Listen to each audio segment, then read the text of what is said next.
This is probably the most fun day of the academic year. This is the day that we get to honor our administration. We get to honor our wonderful scholarship recipients. We present our Diversity and Inclusion Award, and we give you a little recap about some of the things that have gone on this year, including our philanthropy and some of the activities, and we look forward to a summer program, which is very exciting coming up.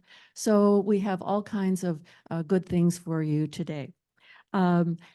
Anybody who hasn't been living under a rock knows that there's been a lot of activity on the campus recently, and that has come to, I think, a very wonderful, amicable conclusion. But it means that our President Luke Wood, who had hoped to be here, had intended to be here, is probably not going to join us. What I'd like to do, in lieu of having President Wood address us today, is I'd like to read a statement that he just put out that I think is incredibly moving, and it has to do with recent events here on the campus. Greetings, Hornet family. While many colleges and universities have been encouraged to take sides and embrace a binary approach to global issues, conflicts, and wars across the world, we at Sacramento State have intentionally pursued a third space in these conversations, specifically focused on leading with listening and love and being intentional about what is within our control. As many of you know, our listening sessions last semester with over 1,500 students, faculty, staff, and alumni have resulted in a year-long series of new initiatives and efforts to create a safe and welcoming environment for all of our students, including those who identify as Jewish, Palestinian, and their allies.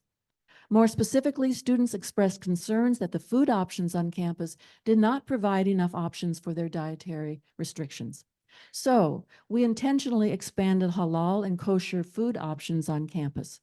This is the first time the campus has ever had this focus. Students expressed the need to have places and spaces on campus that serve as sites for their identity development, allyship, and belonging. So a few weeks ago, we launched a center focused on serving students who identify as Southwest Asian and North African or SWANA. And yesterday, we celebrated the grand opening of our new Jewish Life and Resource Center in collaboration with Hillel at Davis and Sacramento. Students expressed that they felt isolated and alone on campus, so we created recruitment plans specifically focused on recruiting students who identify as Palestinian and students who identify as Jewish. We want our campus to be an environment where students from all over the nation and world can come and feel supported, safe, and able to engage in honest dialogue without being canceled or vilified. Students expressed that they were in deep pain. The violence and loss of life across the world has led to heartache and fear. This has had an impact on students' focus in the classroom. And given this, we have sent regular messages to our faculty to be mindful of this emotional strain, to be flexible with students when they can, and to be sensitive to the fact that there are those in this community who have lost loved ones overseas. Students expressed concerns that faculty and staff do not always understand their communities and the harm and pain they have endured. So we have developed partnerships to begin expansive training for our educators, including this fall, training on Islamophobia and anti-Semitism. Students expressed that they don't always know who to turn to when bias and hate occur, and that the university had no clear plans for how we would continue to support our diverse communities. So we created a university-level task force on Islamophobia. We also created a university task force on anti-Semitism. They are separate task forces with shared principles of fostering understanding, harmony, safety, and respect. These have all taken place over the course of this academic year. Our efforts have been a comprehensive approach designed to support students from all communities and with all viewpoints, perspectives, and ideologies. Our goal is to educate, promote peace, and continue to lead with listening and love. In addition to inclusive food options, cultural centers, messages to faculties, training task forces, I have provided executive guidance to the Sacramento State Foundation and our other auxiliaries on socially responsible investment. This request mirrors similar policies that many nonprofit organizations, educational institutions, government agencies, healthcare organizations, and other entities have put in place. Our policy states that we will not prioritize investments in companies that profit from death and desolation. Here's why this is important to our community. Sacramento State has long held a stance against genocide, ethnic cleansing, and human rights violations. The campus is hosting its 7th International Conference on Genocide, which will feature the President of Rwanda and the UN Undersecretary for the Prevention of Genocide. We also have numerous faculty who are scholars in this area. In fact, an essential part of my education as a student here at Sacramento State was learning about the genocides in Rwanda, the genocide against Native American peoples, the Holocaust, and human rights violations in Haiti. This historical focus at Sacramento State has also led to important practices regarding how we approach these global issues at a local level. For example, the Finance Committee of our University Foundation has been so committed to socially responsible investments that we have no direct investments in any of the companies about which many of our students have concerns. Our new policy on socially responsible investment formalizes the informal and moves from practice to policy. It also provides guidance regarding how we deal with indirect investments, which will be addressed in a thoughtful way. This policy is not targeted to one nation or people, but to the world. We want a world that prioritizes life, humanity, and understanding. We want a world that sees all of our students, that hears their voices, and is attentive to their concerns. And I want to be clear about one thing we did not do. We did not sign a treaty or agreement with students to close the encampment. You sign a treaty with your enemies, not with your students. We are proud that our students expressed their concerns peacefully and in accordance with our policies. The encampment didn't disperse because the protesters saw our policies. They left because they saw our hearts. Your President, Luke Wood.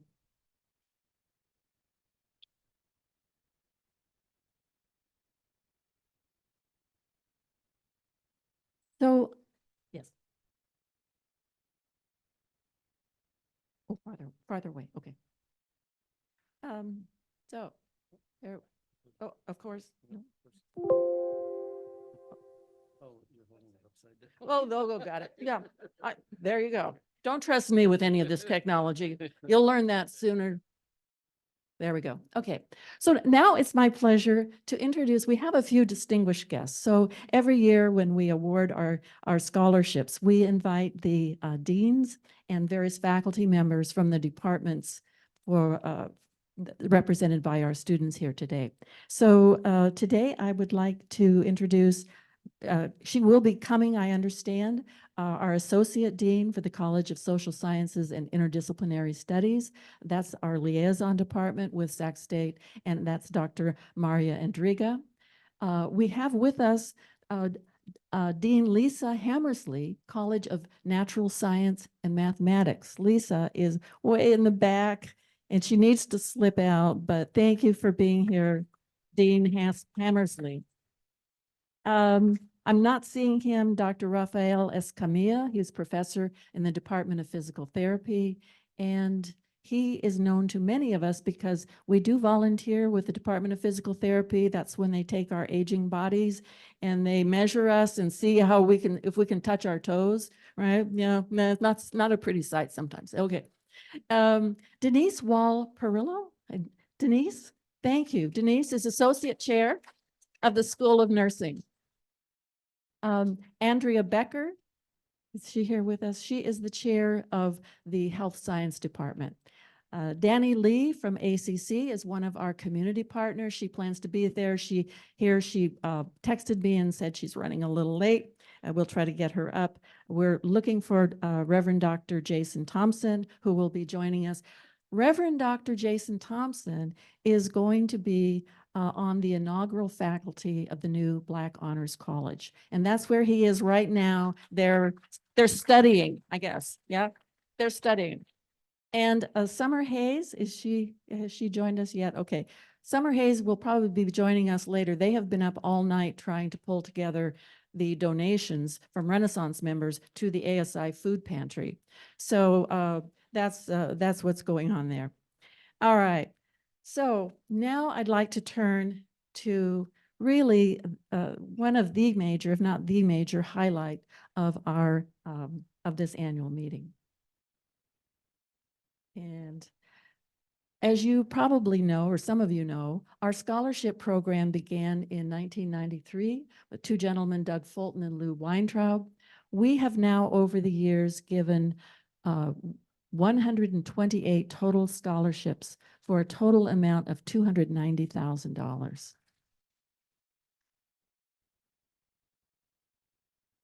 Two of those scholarships are now endowed, and we're really proud of that. We're working on a third endowment, and here he is.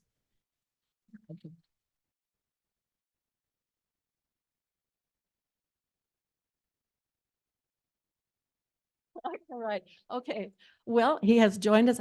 President Wood, I just read your beautiful statement that you issued, but we would like to, without further ado, bring you to the mic and let you speak to us for just a few minutes.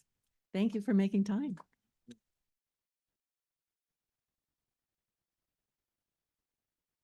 How's everyone doing today? All right. So great. There we go. A lot of positive things happening right now. So first of all, it's a pleasure to see everyone today, and thank you for allowing me to come and say a few words.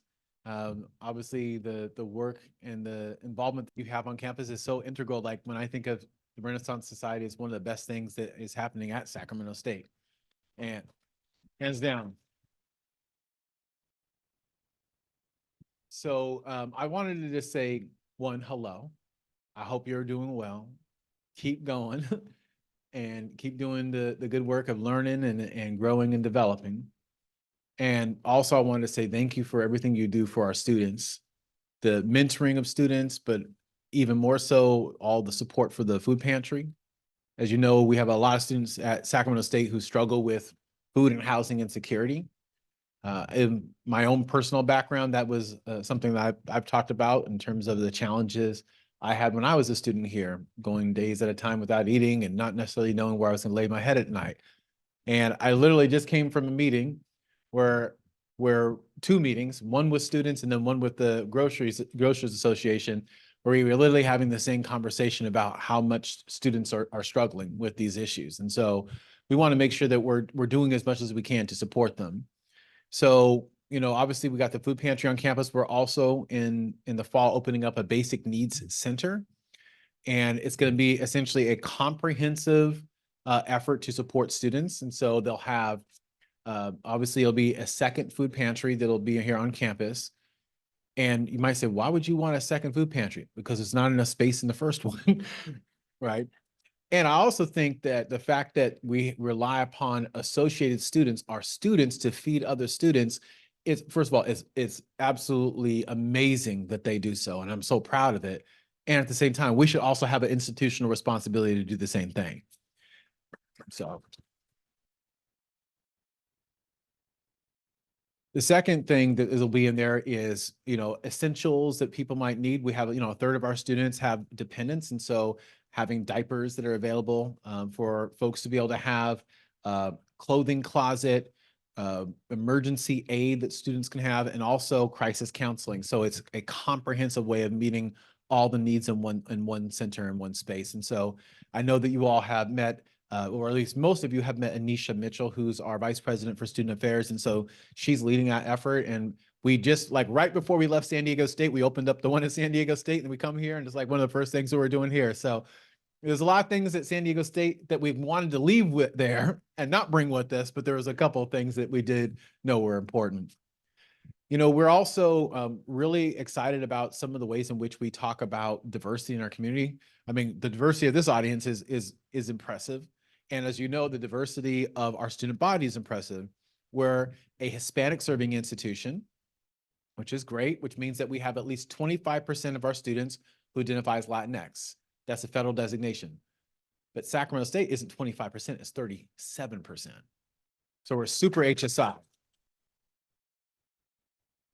We're also an Asian American, Native American, Pacific Islander serving institution. So an ANAPZ is what they call it. And essentially it means that at least 10% of our students identify as Asian or Pacific Islander. And guess what? We're not just 10%, we're at 22%. So another area where we're very diverse. And many people weren't aware of this until recently, but we also have the largest population of Black and African American students in the entire California State University system. Out of all 23 institutions, no one serves more Black students than we do, which is beautiful. And I just found out two things that are facts that I want, actually three things that I want to share with you that are, I think, very important facts around that. One, our applications from Black students are up 20% this year. Applications are up in general, but 20% is a really, really big jump. Second, we just became the state coordinating office for all of Black student success across the entire 23 California State University system. So we will be driving the practices, the funding, the assessment, evaluation, the information sharing across all the institutions, which is amazing. And then the third thing I wanted to share with you is that on May 20th, there will be a floor resolution that's being done by the California Legislative Assembly. We're grateful to the Legislative Black Caucus here in California.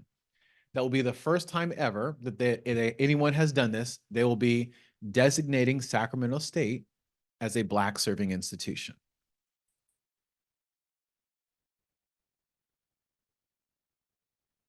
So if anybody wants to be part of that, they've given us some space in the gallery. Just email us at president@csus.edu and we'll get you on the list to be able to go if anybody's interested in being there for that. It's kind of, I think, an important moment. And what it really is, what we're doing with all these different designations, right, is we're really just trying to say that no matter who you are, no matter what background you come from, that this is a place that will embrace you and this is a place that will support you. So those are a couple of the things I wanted to mention. I could talk about for probably 5 hours about all the different things that we're doing around artificial intelligence and Combat U and the Well project that we're doing for basketball and the encampment. And so there's lots of different things I could talk about, but I wanted to see if I could maybe take a few moments to see, are there any questions that you all have about what's taking place or hopes that you all have in terms of what you want to see for the future? Yes. So we're a Hispanic serving institution. The percentage increase that we had this year for Black students at 20% in terms of applications, they're going to give, the data is probably on my desk right now. I asked them for the data, but my understanding is that it was at that percentage or even slightly higher for our Latinx population, which is amazing. We also have 3 centers on campus that largely serve our Latino students, 2 of them more so in particular. And then in addition to that, we're doing a cluster hire. So one of the things that's important, I do research on student success. What does it take for a student to come into an environment and for that environment to help them learn, grow, develop, and be successful? And one of the things we know is at some point in time, it's nice to be in a classroom and see somebody who looks like you and comes from your community. And if they don't, at least they have an understanding of what it takes to support you. Now, so what we're doing is we're doing a cluster hire for faculty. Does anyone here know what a cluster hire is? Okay, I see one head shake yes. Okay. So it means that we're hiring a whole bunch of people at one time with a singular focus in a singular area. Now, sometimes the campuses will do, hey, we're going to do, we're going to hire 5 faculty members who have expertise in artificial intelligence. Cool. And actually, we just did 4 in computer science in addition to the 3 that they already had. It could also be that you're not doing a disciplinary focus, that you're doing a focus on we're going to hire 5 faculty members who have an interest in community service, in our community engaged classification. And that's another way you could do a cluster. What we're doing with this cluster is it's focused on faculty members who have a demonstrated record of success in teaching and serving Latinx students. Why? Because that's one of the largest demographics of students that we have here. It doesn't mean that those faculty members have to themselves be Latinx, though from cluster hire research, the overwhelming majority of them will be.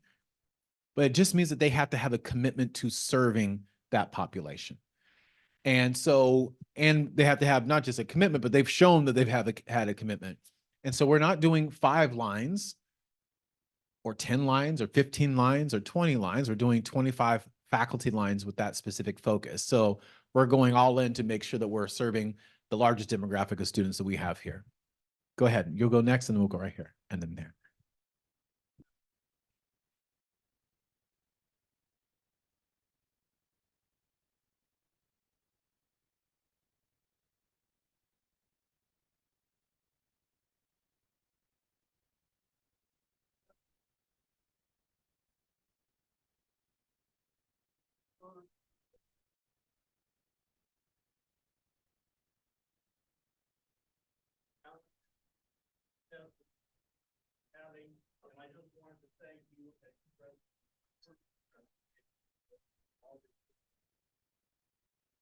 Thank you.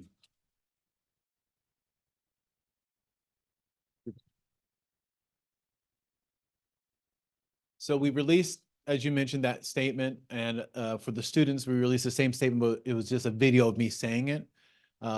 If you watch, it's probably not going to be able to watch it because it starts in 7 minutes. But on we just did an interview yesterday with CBS National, so there's going to be it'll be a focus talking about what we're doing at Sacramento State and really kind of encouraging other institutions to kind of do what we did, which is walk the line, the careful line of trying to support our students here and meet them with the needs that they have here. And that's why you saw in that statement, the cultural centers, the training, the resources for faculty, all the different things that we're doing. It's a comprehensive approach because you have to approach complex problems with a comprehensive approach in order to be able to address it. So hopefully it'll shine a positive light on what we're doing, and maybe some institutions can move from violent encounters to encounters that lead with listening and love.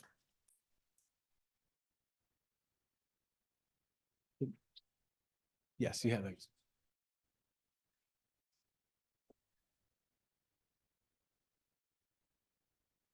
Yeah, so I Excuse don't know me, what. could you repeat it just for the Zoom audience, because they can't hear the question? Oh, I'm sorry. Thank you for telling me.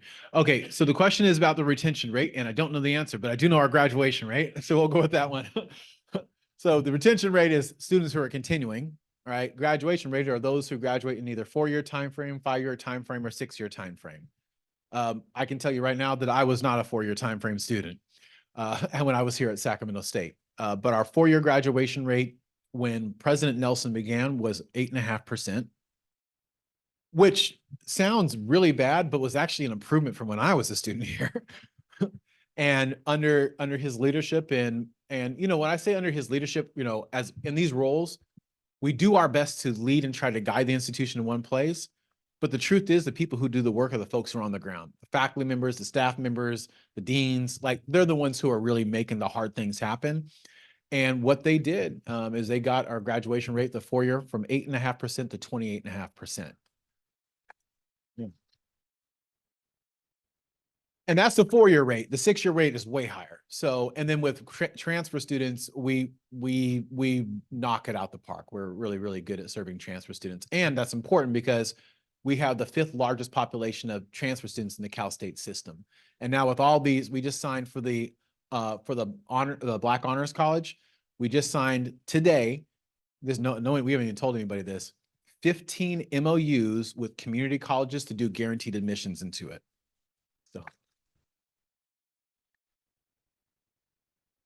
So that's where we're at. Yes, last question.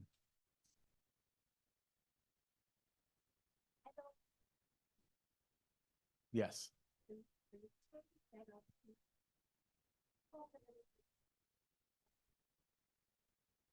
Well, I don't know what the actual percentage is.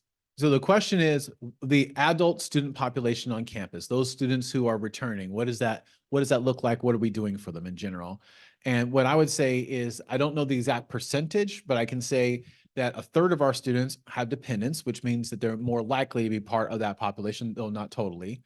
And I would also say that, one of the things that is unique about Sac State is the non-traditional student is the traditional student for us. So that is something that has us stand out in a positive way. And one of the things that we did hear from students was like, hey, because we do have some many students who are returning and they may be more seasoned in their experiences in life, we have to provide different types of resources and services. So during the listening sessions, I heard, well, hey, we don't have any places for someone like me and my background to study on campus. So the library already has one area that basically provides for like students who have families to be able to study, but we're expanding that out. Hopefully, we're going to be working to identify additional areas, not in the library, but in other parts of campus where we can do similar things to be able to support our students. But we also have a new initiative that we're about to launch that we're really, really excited about that's also going to help that. And so now I say we're about to launch it. I should say we're about to launch it asterisk, pending approval from our faculty senate. So any faculty who might be in this room, no, don't worry, I'm not dumb. But basically, it's a certificate of general studies. All right, so let me explain what that is. You go to a community college. Anyone here attended a community college? All right. So you do your first couple years of schooling at a community college, and you finish that. What do you get? Was it a degree called? An AA, an associate's degree, right?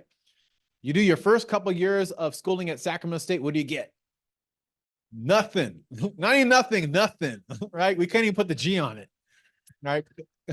And so, and it says, in essence, we basically do a disservice. So then our students are going and looking for jobs while they're in college, and they're competing against people who have a degree, something in hand, and they've got nothing in hand except saying, well, I'm a student at Sac State, which is important, but that's not the same thing.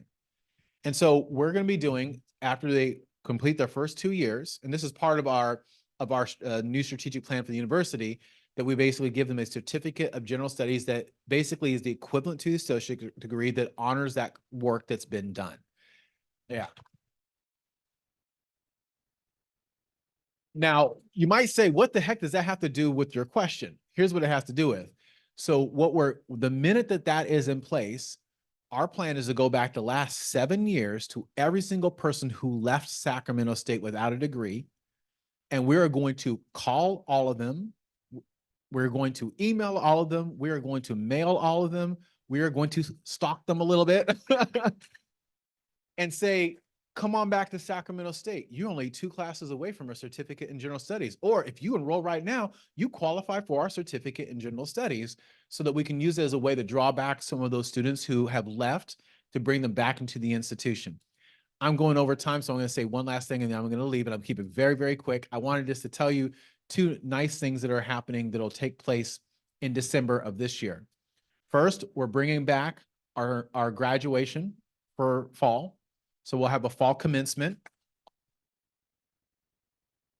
And the second thing we're going to do, and we're going to do an official announcement of this next week, is we had a lot of students, and actually this happened, this actually came up yesterday, and this is what led to it. I was talking with a student. He had graduated during the pandemic. And he said, I said, oh, well, good thing you graduated during the pandemic. I said, so did you do commencement? And he's like, no, I didn't. Didn't feel like the same to me. So I didn't do it. And then I hear other people say, well, I did commencement, but I appreciated the fact the university tried to do something, but it wasn't the same. So we're going to be messaging to all of our graduates. I think it's like 30,000. I think we're trying to get the exact number. And we're going to be saying, come on back in December, and we're going to host a special graduation so you can actually walk across the stage. Thank you all. Truly, really appreciate your time. Appreciate everything you do. This is so fabulous, President Wood. Thank you so much. President Wood, before you leave, we let you slip out, I would like our scholarship recipients just to stand so you can acknowledge the ones who are receiving the scholarship.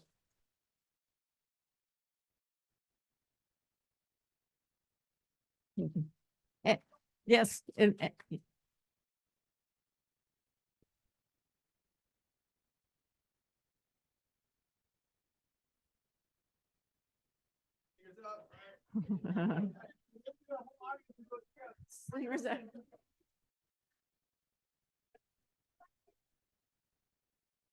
Thanks so much. Okay, terrific. And the full process will be recorded, so you can catch all their videos on our website. So thank you so much. Okay, terrific. Okay, so now it is time for me to introduce our wonderful scholarship committee chair, who has brought such personal deep dedication and commitment to this position, and she is going to present our scholarship winners. Thank you, Lori.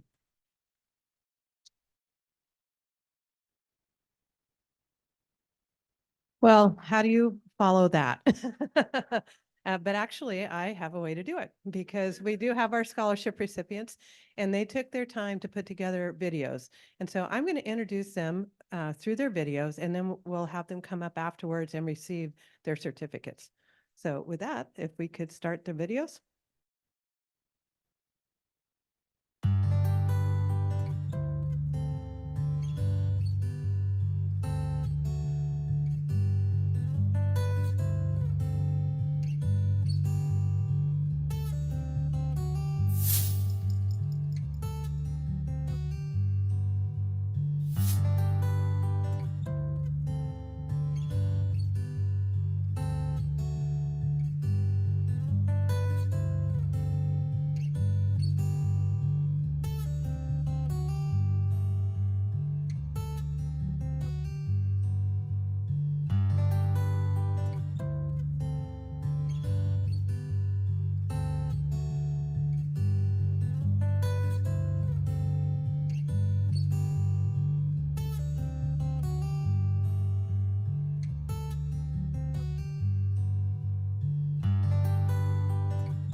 Hi, my name is Jasmine Asport, and I would like to first start off by thanking the Renaissance Society for granting me this opportunity and allowing me to further my education and limit my financial burdens. I'm a first-generation Palestinian American and a first-generation college student. I was raised in Stockton, California under a single-parent household under my mother. While I've had to face unique challenges maybe my peers haven't had to, college was never on the table for me. Due to my family immigrating, they've always just made ends meet, and while they believed further education was important, financially it just wasn't possible. I ended up later attending a community college, San Joaquin Delta College, receiving 3 AA degrees before transferring to Sac State, where I graduated with my bachelor's degree in exercise science with a concentration in clinical exercise and rehabilitation specialist. Now I'm currently in the graduate program receiving my doctorate in physical therapy at Sacramento State. Something I'm really passionate about is bringing equality to the realm of physical therapy. I'm currently a part of the department's Ed Equity program, which is to help encourage more diversity in the world of physical therapy, give a resource to underserved communities while also educating people why physical therapy might be a career to consider. I find it's incredibly important to bring more diversity and understanding between both ends of the professional care, between the patient and their PT, because it's much easier to trust someone when you can relate to them. And I myself am Middle Eastern, but also Muslim, and I find it's pretty rare to find someone who looks like me in the clinic. Currently, I also have another job outside of school, but it's incredibly hard to balance with my studies. With the scholarship, I'm able to focus more diligently on my studies without having to worry about how I'll go forward in life. And I'm eternally grateful for this scholarship, and I promise not to disappoint you. Thank you.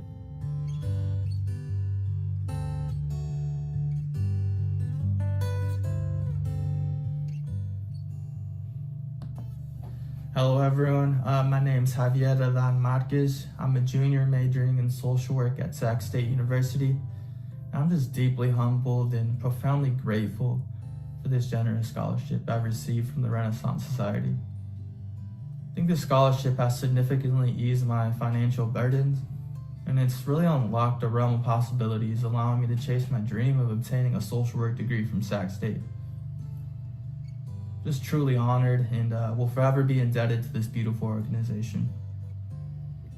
Throughout my life's journey, I've been faced with personal challenges, including battles with addiction and mental health issues that almost took my life. But it was during these trying times that I encountered this philosophy of Friedrich Nietzsche's, particularly the Latin phrase amor fati, meaning love of fate.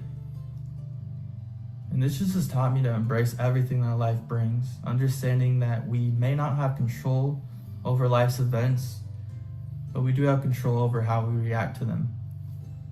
I aspire to become a licensed clinical social worker dedicated to providing therapy to diverse populations, especially my fellow Mexican Americans who confront mental health challenges amid the cultural stigmas. I'm devoted to fostering a safe environment for healing and emotional well-being, defying societal expectations and catering to the mental health and necessities of undeserved communities.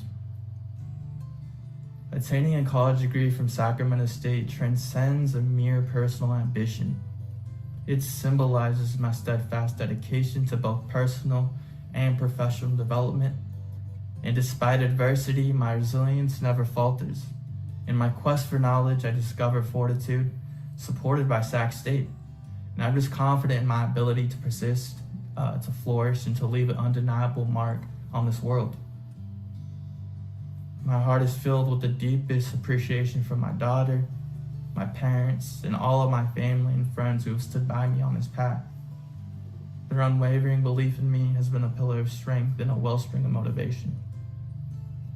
My sincerest thanks goes out to all who have placed their faith in my potential and really invested in my future, and I'm just internally just thankful for this opportunity, and I vow to utilize it to my fullest extent. Thank you.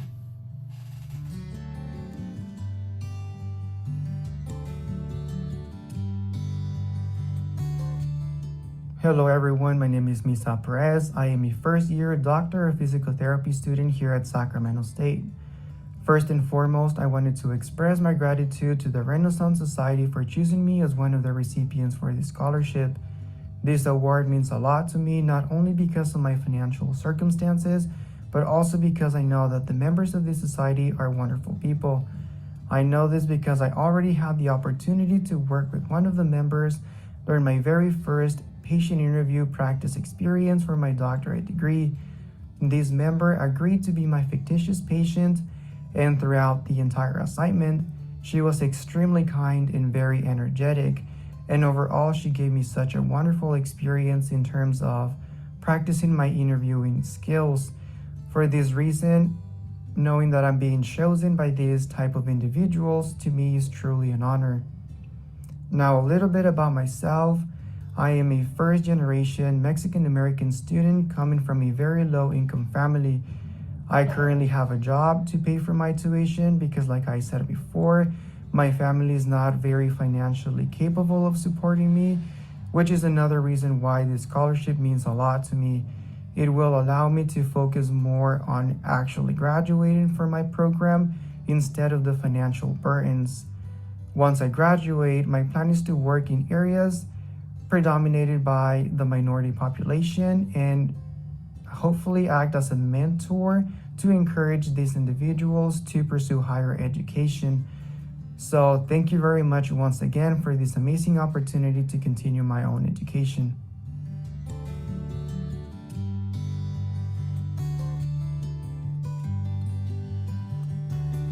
Hello, my name is Nargis Karmatova. Before I get started, I wanted to say a huge thank you to the Renaissance Society for choosing me as their recipient. I am beyond grateful, and this is really going to help me on my journey to obtain my degree. Thank you so much for believing in me and getting me one step closer to my dreams. So a little bit about me. My major is biomedical sciences, and I really hope to graduate spring of 2025. My future career goals are to work as a physician assistant in the specialty of cardiology. And I also want to be able to help communities that are underserved because growing up as a first generation and an immigrant, I know the challenges that come with obtaining health and health insurance. I'm a first generation immigrant, like I said, and a first generation student, so navigating college has been a huge challenge. However, so many programs here at Sac State have helped me get on the right path. One of them is the SEEP program, which is the Science Equity Program. Besides my school obligations, I also take care of my parents financially, meaning I work 3 jobs. I also have a variety of hobbies. I'm a violin teacher, I work as a piano accompanist at a church, and I'm in the Sac State Symphony Orchestra. I'm the president of the Student Alumni Association, where my leadership skills have really grown and I thrive there. I love to be a part of campus on a deeper level, which is why I try to be involved as much as I can. I always love new challenges and always push myself to grow, and I'm so excited for the future and what's to come. Thank you again in supporting me achieve those future dreams and goals.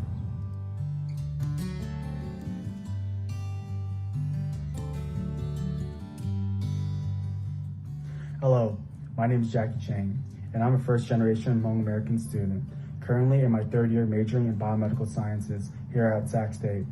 First off, I would like to thank the Renaissance Society for choosing me as one of the scholarship recipients. My family immigrated here into the United States with no education and very little knowledge of American culture. Growing up knowing this, it motivates me to pursue higher education and going on forward to medical school in the future. For me to take on an opportunity my family did not have. As a pre-medical student, I want to become a neurosurgeon so that I can help educate people through healthcare in my community. Growing up, I have always noticed that my family was afraid of Western medicine because they didn't understand the factors of it. I want to build a bridge between that for people who are in similar situations like my family, to help them understand and trust the medicine provided through healthcare given in the United States.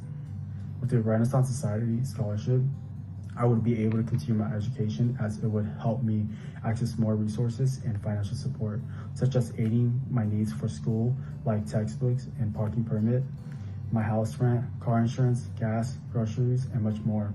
I'm honored and grateful for the Renaissance Society to have chosen me as one of the scholarship recipients to proceed through my higher education.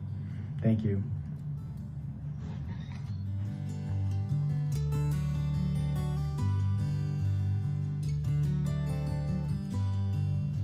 Hi, my name is Princess Deloney, and firstly, I would like to thank the Renaissance Society for their generous donations and also choosing me as a recipient for this award.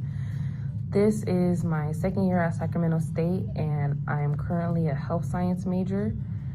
During my 1st year at Sac State, I really didn't have a major in a sense. I was undeclared and I didn't really know what to do and what career paths or goals I wanted to achieve. But through a lot of peer counseling and a lot of exploring the campus's resources and their advising, I got to a conclusion that I wanted to do health science because I grew up in a low-income community where you see a lot of people not get benefits or even information about benefits and healthcare resources. And with health science, I believe I can make a change in that. I want to be able to let people know what their options are and what they can do so they don't feel so stuck and that they can't really do anything about it. And I want to do this whether it be in community advising or even just really setting up booths outside and giving people pamphlets about their benefits and what they can really receive, so they don't think that, oh, well, I don't really have much options and I'm just stuck here, I can't really provide. But really, there's many options that can be given to them. And I grew up in a household where my mother was very hardworking and determined, so this is something that I really want to put the work in, and with this scholarship, I will be able to do that. Thank you guys for letting me do this, and I hope to really achieve and show that I can really change something.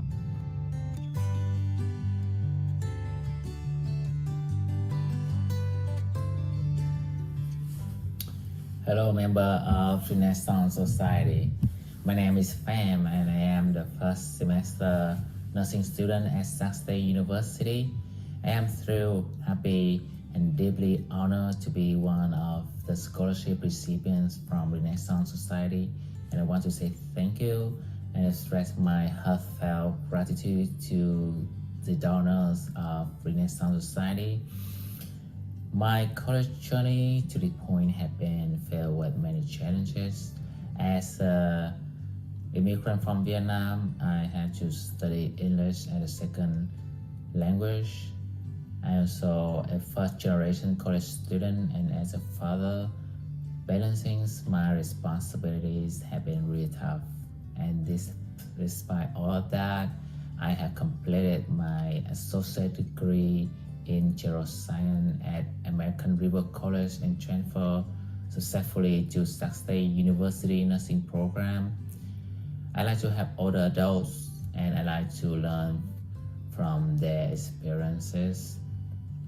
Having this scholarship is not just about the financial assistance, it's also about the recognition from the Renaissance Society members for my dedication, my hard work, and believing in my potential.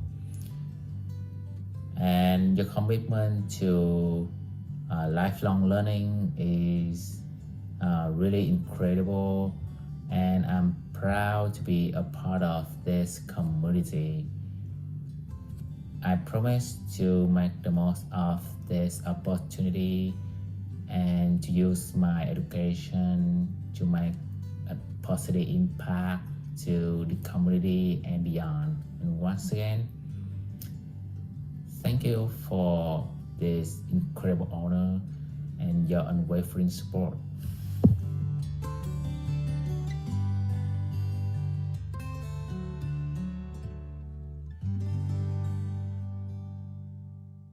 Well, I think that that might have topped President Wood, but we won't tell him. Anyway, thank you for all the students. It is finals week, and so I have one or two students that said that they might need to slip out early. So that's okay. The rest of you, though, I hope you stay and you go to Ingrained. Now we're going to bring you on up and we're going to recognize you. So if I could just have you guys line up here, we'll put Jasmine and then Fam, you'll be at the end.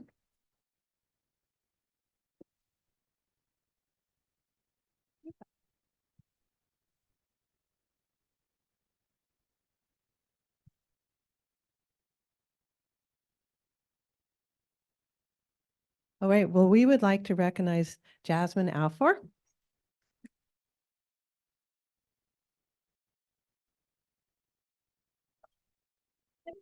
Oh, sorry. Thank you.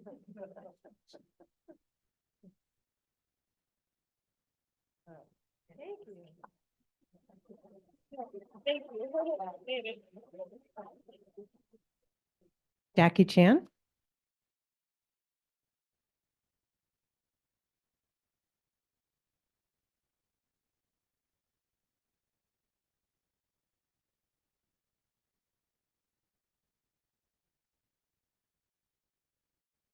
Princess Delaney.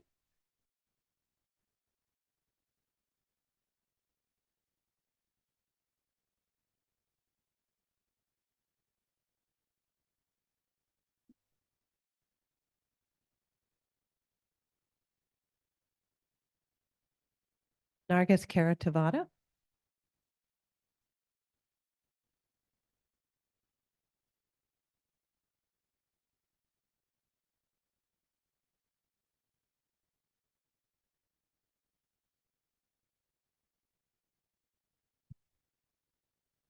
All right, Michelle. Oh no, I'm sorry. Javier Marquez.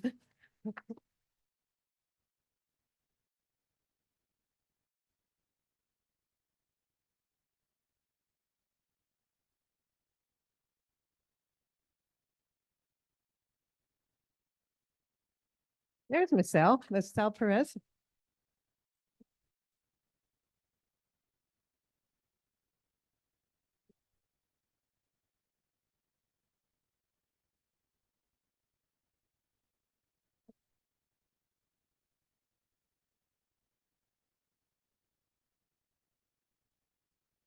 And last but certainly not least, Fan Tom.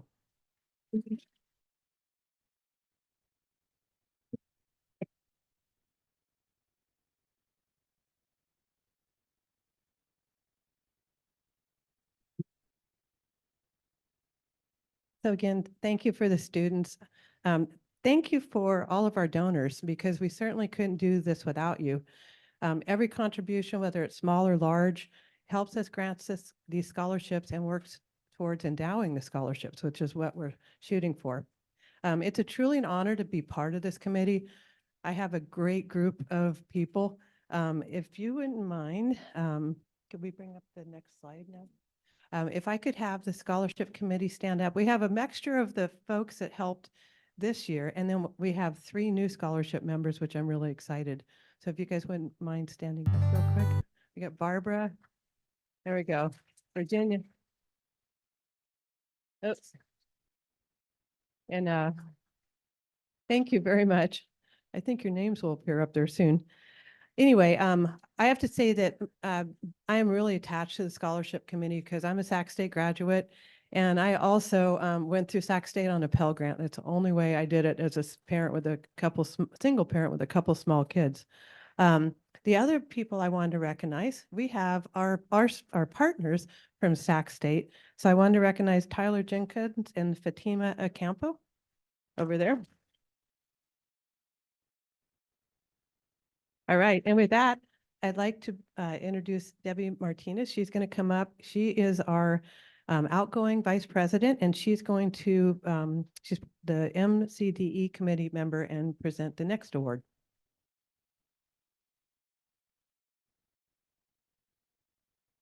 Thank you, Lori. The Membership Diversity and Community Engagement Committee was established in 2015. And it'll be 10 years next spring. Can you believe that, Ken? 10 years. We'll have to have some kind of party for sure. It has been my pleasure to be the chair of the what we affectionately call MDCE for the last 3 years. Next slide, please. Each year, the MDCE gives the Warren Bonta Diversity Inclusion Award. We nominate an individual or group that has contributed to and enhanced the Renaissance Society's goals of creating a more diverse and inclusive organization. In 2023, the board renamed the award after MDCE founding member Warren Bonta, who tragically passed away in 2022. And since there's so many guests and new people here, I will mention that Warren was a very special individual. He was a freedom rider, worked in the civil rights movement alongside Martin Luther King, worked for voting rights in the South. He also worked with Cesar Chavez in the farm workers movement. So we were very honored, and it was a pleasure to have known him. And so we felt it was a very fitting tribute to name this award after him. Next slide, please. This year's honoree is St. Andrew's African Methodist Episcopal Church of Sacramento. St. Andrew's AME is the oldest African American congregation on the Pacific Coast. It was actually founded in 1850, and it predates statehood, as a matter of fact. St. Andrew's, under the leadership of Reverend Dr. Jason Thompson, has worked with us to enhance Renaissance Society's goals of creating a more diverse and inclusive organization. In last summer, in the summer of 2023, the Renaissance Society coordinated a program of diversity programs during the summer that celebrated diversity. And Dora, if you could join me over here, please. And Dora Duggars, one of our committee members, she thought it would be a fitting closing to the program to sponsor a gospel choir. We needed a place to do this gospel choir. We approached St. Andrews, and they not only allowed us to use their sanctuary, they enthusiastically welcomed us into their sanctuary and part of their family.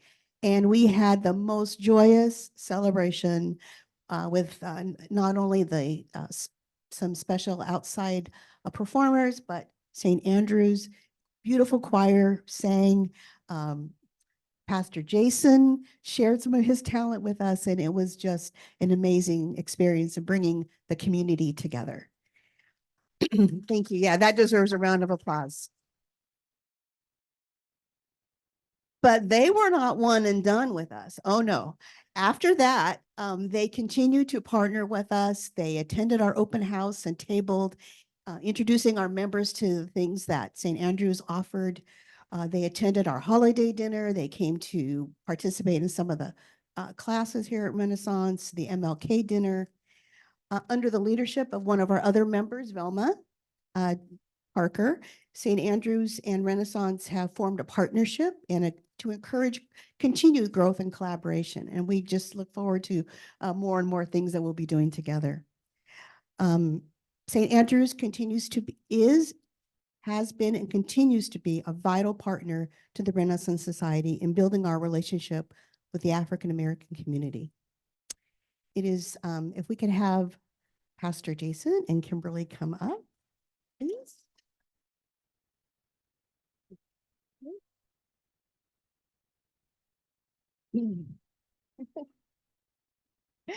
Pastor Jason, it is my honor and privilege to present the 2024 Diversity and Inclusion Award to St. Andrews AME.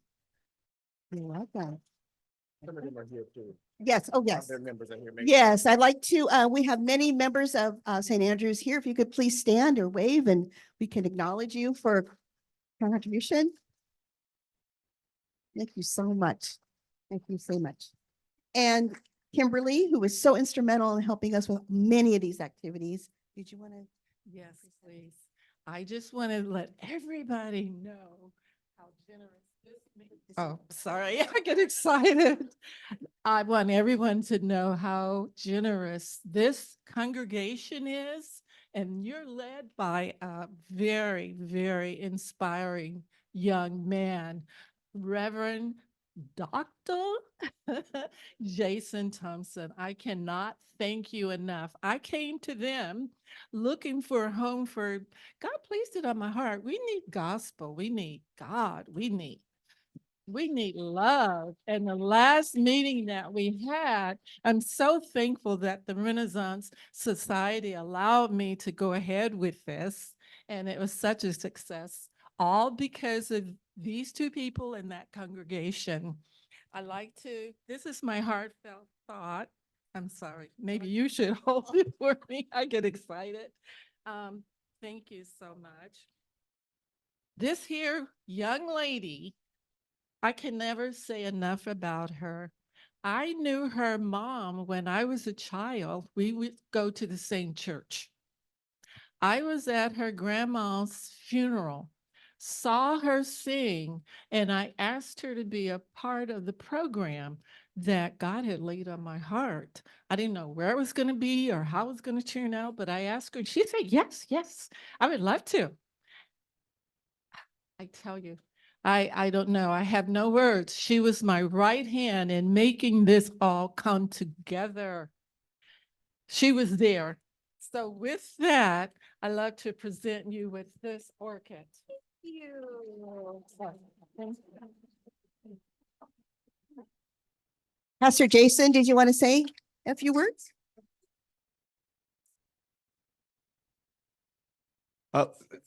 Yeah.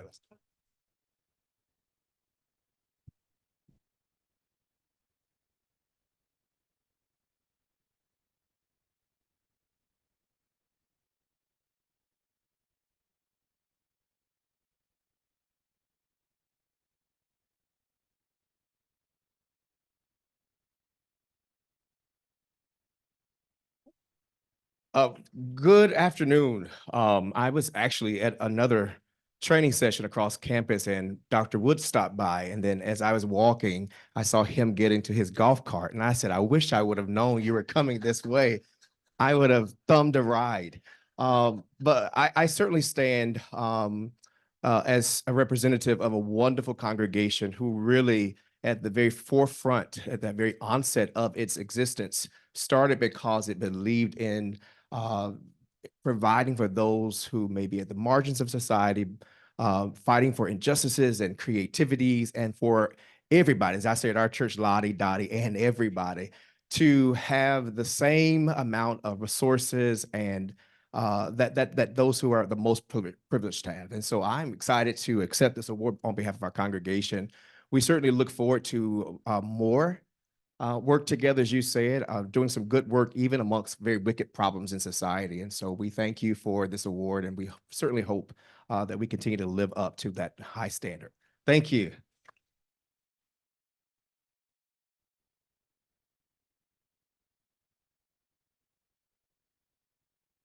And now I will turn it back over to our president, Deborah Seiler.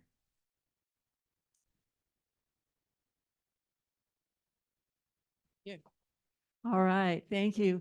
Well, today turned out a little different than I had planned. But what I'd like to do now is just take, we are a bit over our time, but I'd like to take just a couple of minutes to acknowledge our newly elected board members. You know, we have to have 1/3 of our membership vote to ratify the slate for our new board. And you all came through beautifully. We got the votes 7 days ahead of time. And so I would just like to briefly announce that our new incoming Vice President, Deanna Hansen, is joining us. Deanna has an amazing career as a business consultant. She has fantastic experience with nonprofits. She was for 3 years the foreperson of the grand jury. So she's got an amazing background. Dave Ferguson is, oh my gosh, we are so grateful for Dave. Dave is taking over the controller position. Norv Wellsfree was our controller for 4 years and did a fantastic job. We need to have a special honor for Norv at some point. But Dave, thank you for taking on this position. He's had 40 years as a CPA, most recently with a SMUD, I think before you retired. And Ann Pudd is going to be, she's not an official board member, but she is going to be our assistant controller. So we realized that this is a very specialized position on the board, and so we need backup. So thank you both for being here. We have 6 members at large on the board of directors, and 3 are up each year. So this year, our 3 new members at large are Rick Atkinson, who is has a medical degree from Stanford University. He is a KCRA TV personality, or has been in the past, and a retired neurologist, and he chairs our communications and marketing committee.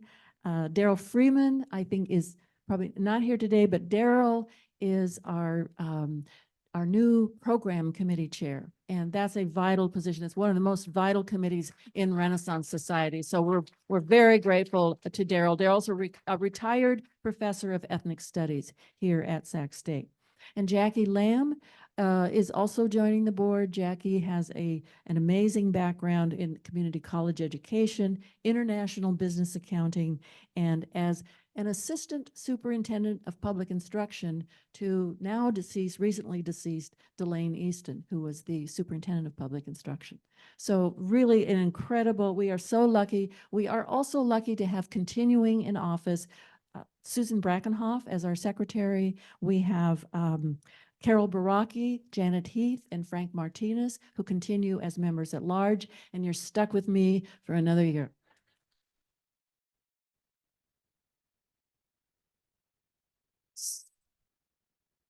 Danny Lee from ACC joined us. So welcome, Danny. Thank you very much. I am going to dispense with all of the slides. We did a great job raising money for the food pantry. We did a great job raising money for scholarships. We ended up with 1,784 members. I am going to probably do something on the website to present this information in more detail.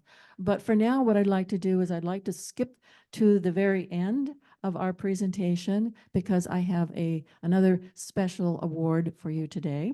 And Jennifer, if you would take well, yes, so we raised, all right, Fridays, when we pass those envelopes, we raised $15,000 this year. Yeah. Online, we raised $24,000 and counting. I think the ASI Food Pantry folks are still tallying up those numbers, but those are the best numbers we've, so close to $40,000 raised for the ASI Food Pantry. As Lori mentioned, we have 7 scholarships. 2 of those are now endowed. Our Give Sac State Day, thanks to Mike Pidd, was very successful. We raised $10,000 from 50 donors this year. And Sac State gave us an extra $500 for our efforts, for our achievements. They gave us an extra $500 for our scholarship account. Okay. So yes, give yourselves a hand and a pat on the back for that. So it's all due to you. So at this point, yes, Lori. Yes, Mike, I think I did at the beginning, but Mike, that was a fabulous video. Thank you so much. Yeah, that was a great job. Great job. Okay. No, we're not. We have a fabulous, oh, I know, there's so much I want to tell you about, but you know what? Go to our website because our summer program is just going to be dynamite this summer. And we have some extra things coming up. So I'll tell you real quick, our very first presentation is at the Sojourner Truth African Heritage Museum. And after that, we have arranged with Abyssinia, an Ethiopian restaurant, to go over there. There will be a no-host buffet, and they will be talking about Ethiopian culture and food. So that's going to be a lot of fun. At the very end, we have a Japanese traditional orchestra, and then we are going to go to Fuji Sukiyaki, which is a Japanese restaurant, and we will have a special presentation, another buffet, no host buffet lunch, but we will have a special presentation by the chef there talking about traditional Japanese food, as well as one of our members who has traditional Japanese recipes from her family that have been preserved here in California, yet lost in Japan. So, okay, without further ado, I would like to recognize our wonderful, wonderful staff. How do we get through every year without our staff members? So Amber, Sandy, Lorraine, would you mind coming up? Sandy keeps us posted on all those messages that come through from Sac State. Lorraine we wouldn't have a program committee without Lorraine Sarnay. She keeps a handle on everything that we do. And Amber is our office manager, and Amber knows how to do everything. So, and thank you, Deanna, for helping us provide these flowers. But we really do appreciate all of your work. By university rules, our staff can only work 19.5 hours a week. But I will tell you, the 19.5 hours a week that they provide service for us is just incomparable, really. It's such a major help. And they are available, even though they are part-timers, day, night, weekends, even when they're on vacation, you know, they return my emails and our phone calls. So thank you to our staff.